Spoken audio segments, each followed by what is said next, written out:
welcome back to the channel. In today's video, we're going to be taking a look at the Transformers Studio Series Deluxe class, Dark of the Moon Bumblebee. Undeniably the most anticipated incarnation of the character to grace this line, as personally, I've always found Transformers 3 Bumblebee to definitely be a fan favourite. At least personally for me, it was my favourite design out of all of those 5 live-action Michael Bay movies, and the figures turned out great. This is of course based on that original 2007 Deluxe that we saw, I believe, in 2019, but has actually got quite a few significant remolds to better match that Transformers 3 look, making this, in my opinion, the best version of this character that we've seen so far. Now, he's definitely not without his flaws, and I'll be sure to touch base with those in just a second, but overall, if you can only pick up one B from this line, I would definitely recommend this guy. Now, as we bring him in here for a closer look, one thing which is a massive difference when in comparison to some of the previous versions of this mold would be that we now have the retracted battle mask. Now, sadly, this doesn't appear to be a complete brand new sculpt. It is slightly retooled,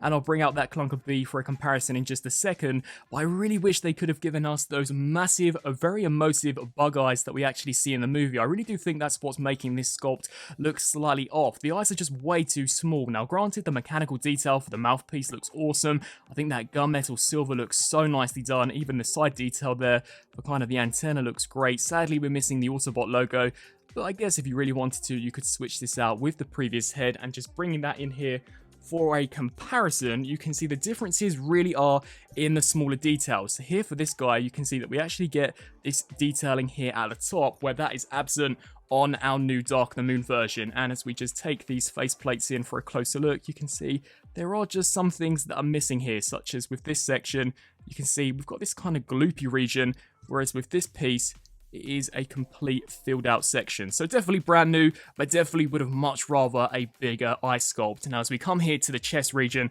of course in Transformers 3, Bumblebee was jacked, and I think they've done a pretty decent job. Now, granted, it is missing the rib cage that would kind of come out from the underside and wrap around these headlight pieces, but the center section looks great. You can see picked out in a very nice gunmetal silver with the Chevy logo slap bang in the center, and these pieces have also been retooled to better match that 2011 Camaro. You can see at the top, we've got some nice gunmetal, really nice sculpt going on here for the arms. He is missing some silver paint for the top of the shoulders, but I think these arm guards look awesome, as so does the biceps. And you can see we once again have Bumblebee's arm cannon, so you can recreate and have Bumblebee firing away at Soundwave or Sentinel Prime. Now, as we come down here to the lower region, loaded with mechanical detail as you would expect from a Michael Bay Bumblebee, these fenders are also completely retooled. Really awesome metallic gunmetal for this section, and just overall, it's a very nicely done figure. The wheels are also brand new and have got some nice metallic gunmetal highlights. And as we just flip our attention to the back, you can see some of the new retooled components, such as this hood piece, as well as these rear sections, which actually now hold the rear spoiler of the alt mode. So definitely a fantastic looking Bumblebee figure. I do just kind of wish that head sculpt was slightly more accurate than what we're seeing on this mold. Now, as far as articulation is concerned, the head can look up, down, rotate left to right. We do get a full rotation here at the shoulder on a ball joint, so this can rotate the full 360, hinge out to the sides, full rotation at the elbow, which allows for a 90-degree bend, as well as a full waist rotation. The legs can kick forwards that far, so you can definitely have Bumblebee kicking Soundwave up the backside, and can kick back out to the sides, rotation just above the knee, as well as a 90-degree range there. And finally, if you actually lift this front shin pad forwards, it does allow for a fantastic ankle rocker pivot. So overall, definitely a very nicely done Bumblebee. I think out of all of these 3 Michael Bay Bumblebee designs that we've seen so far, this is definitely my personal favorite. And you can also take the door wings and flare them to the back for a slightly more movie accurate look. Now, as we turn to a Bumblebee Beehive Studio Series comparison, we've got B from Transformers 2007, Revenge of the Fallen, compared alongside our new Dark of the Moon rendition. And at least for me, I think the Transformers 3 version is by far the best out of all of them, but the second version is definitely very closely behind. Now, you can see, for the most part, they're very similar, much like they actually were in the movie. It really is just kind of the exterior car parts which alter the looks of the robot modes. And one thing which I think is a massive improvement is that we've actually got the retracted head head. Personally, this has always been my preferred look for the character, but it's really going to come down to personal preference. Now, one thing I did want to touch base with is the colorization. At least for me, I've always regarded Transformers 3 Bumblebee to be very similar in color to that of Transformers 2, where as you can see here, it's looking as if though Transformers 1 and Transformers 3 are basically exactly the same. So I do wish this guy was just ever so slightly darker, as I do recall the Camaro being more along the lines of what we saw here from Transformers 2. And one thing else I wanted to showcase is that I would have loved to have seen kind of the metallic gunmetal that we've got here for the shoulder pads and the yellow here for the foot applied onto this guy. Sadly, he has no metallic silver here for the shoulder pads, nor yellow for the tips of the toes. But other than that, it definitely is the better version out of all three, at least in my opinion. Definitely be sure to let me know down in the comment section below which is your preferred look for Bumblebee. Here we have Dark of the Moon Bumblebee compared alongside Dino as well as Sideswipe, Dark of the Moon Leader Class Optimus Prime, and for one final major throwback comparison, here we have our new Studio Series Bumblebee compared alongside the original 2011 Deluxe, and there's a massive difference. Now personally, I would absolutely love to see the engineering from this guy implemented to the scale of this figure. I really do think for a Deluxe, this is a great size, but undeniably this just gets so many things right that sadly this version got wrong. However, I will be honest and say I do prefer the head sculpt, as it does have the bigger eyes here on the original version, and I much prefer the design of the ribcage, as we actually get those sections which flare from the underside and attach here onto the front section of the chest. So would have been cool if they could have found a way to have carried this over to our new Dark of the Moon version, but other than that, a really nicely done figure. Even as we come here to the back, you can just see how they've improved in regards to the kibble management. We actually do get that 4 door-winged look here for the rear section of Bumblebee, and the legs are just so much cleaner and tidier on our new Studio Series rendition. Now turning to transformation, to begin with, you're going to want to flip your attention here to the back and take these sections and just hinge these all the way up. We can then flip here to the arm guards and just click those up 1 notch.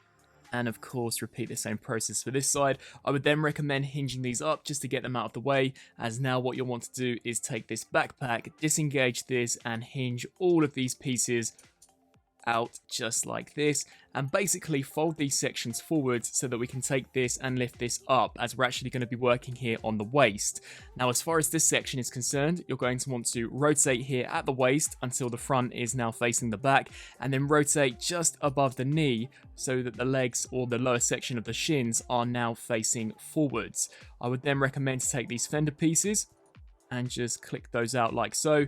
We can then come to the feet, disengage those and shift those forwards on that slider joint, come to this side and rinse and repeat. So just wriggle this here all the way down until it does snap there into place. We can then take these pieces, hinge these until they actually click into place, although 9 times out of 10 they will want to detach. So just hinge that like so, come to this side and repeat the same process.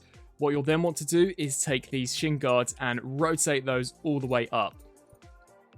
So just do the same here for this side, rotate that section up, and now hinge this in upon itself, and then click this section out. Now you'll want to make sure that this fender does not bump into this section, just like so, and now this tab will peg here into this slot, so just snap that in there. And what you can do with this shin guard is just collapse this down like so. Rinse and repeat the exact same process for this side. So collapse this in upon itself, disengage this piece and hinge it up and over. And then just snap that fender piece into place. Take the shin guard, hinge that inwards, and we can actually combine these 2 halves just like this.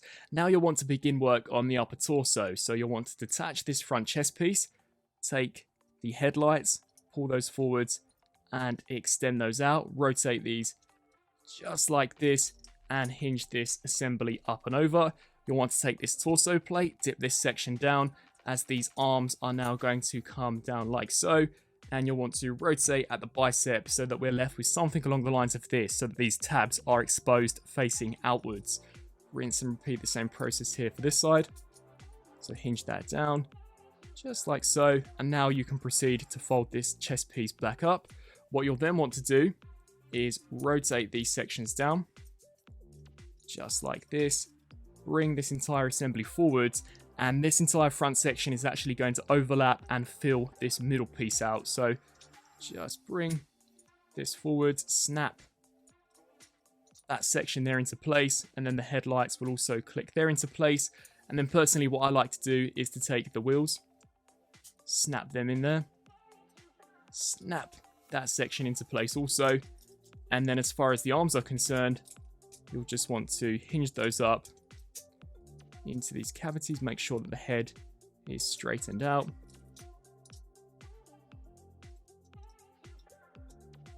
And then for some finishing touches, we've got some tabs here on the inside of the doors that will peg here into the slots created out of the back of the shoulder.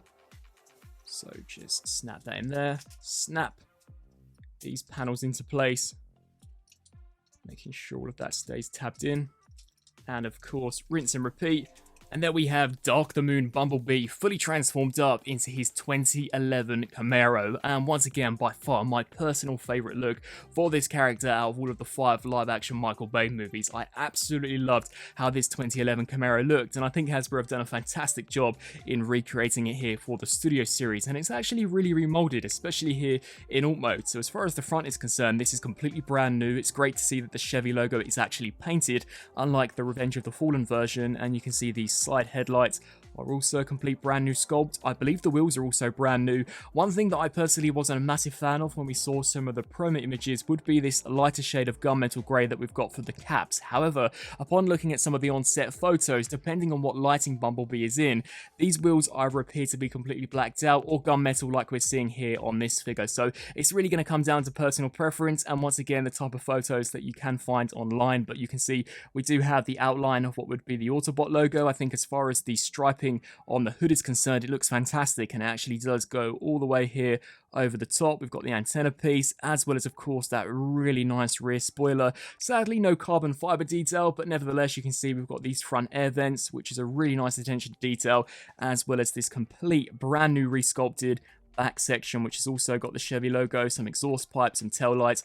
Overall, a very nicely done and very cool looking Bumblebee. Comparison wise, you can see that we've got the 2007 version, Revenge of the Fallen, and Dark the Moon, and I think all of them look great in their own right. Personally, I still do think this Dark the Moon version is slightly lighter when in comparison to what we should have seen. I do think it should have been more along the lines of the almost orange that we've got for the Revenge of the Fallen version, but you can see here the wheels are a complete brand new sculpt, especially when in comparison to this Dark the Moon version. And ROTF, the front as well as the hood has been completely retooled, and the same can also be said when compared here to the original 2007 version. And of course the rear has also been completely resculpted. So just to bring them in there for a closer look, you can see how we've got dual exhaust pipes here on this version, whereas we've just got the singular ones here on either side. And overall definitely looking a lot nicer on this Dark of the Moon release in my opinion. And so, some final thoughts for this Transformers Studio Series Deluxe Class Dark the Moon Bumblebee. Overall, it's once again another fantastic entry. Of course, this guy we more or less knew how he was going to turn out. He was going to be based on that 2007 Bumblebee with a few remolded pieces. And I think for the most part, this guy's turned out really well done. I think in particular, the vehicle mode is what truly shines. It definitely does appear to me that they put all of the budget in really capturing the look of that 2011 Camaro, as there are some sacrifices made to the robot mode. I do think the head sculpt should have been completely reworked. Now granted, it is slightly different when in comparison to the clunker Bumblebee. It isn't just a direct carbon copy, but those eyes are way too small. I definitely think they should have been a lot larger, more bug-like, more emotive like we see in the movie, and had they actually utilised the World War II B head sculpt, I think it would have made this guy more or less perfect. I do like the chest design. I do wish there was an additional component just to beef him and chunk him out a little more, but setting that off to the side for the most part, the robot mode is undeniably the best look that we've ever seen officially for the Dark of the Moon Bumblebee. Transformation, as to be expected, is complex, definitely takes cues from that NPM version, but results in a very nice looking vehicle mode, which I think out of both of the modes is probably my favourite, and out of all 3 of those Bumblebees that we've seen previously, this is definitely the best one. So for those of you who are a completionist of Bumblebee, this is definitely a figure to add to the collection, or perhaps if you just want the best version of Bumblebee, then I definitely think it would be this Dark of the Moon incarnation. I'd love to hear your thoughts down in the comment section below. Is this a figure you guys plan on adding to the collection? And as always, I thank you all so much for watching. Until my next review, I'll see you then. Thanks for watching.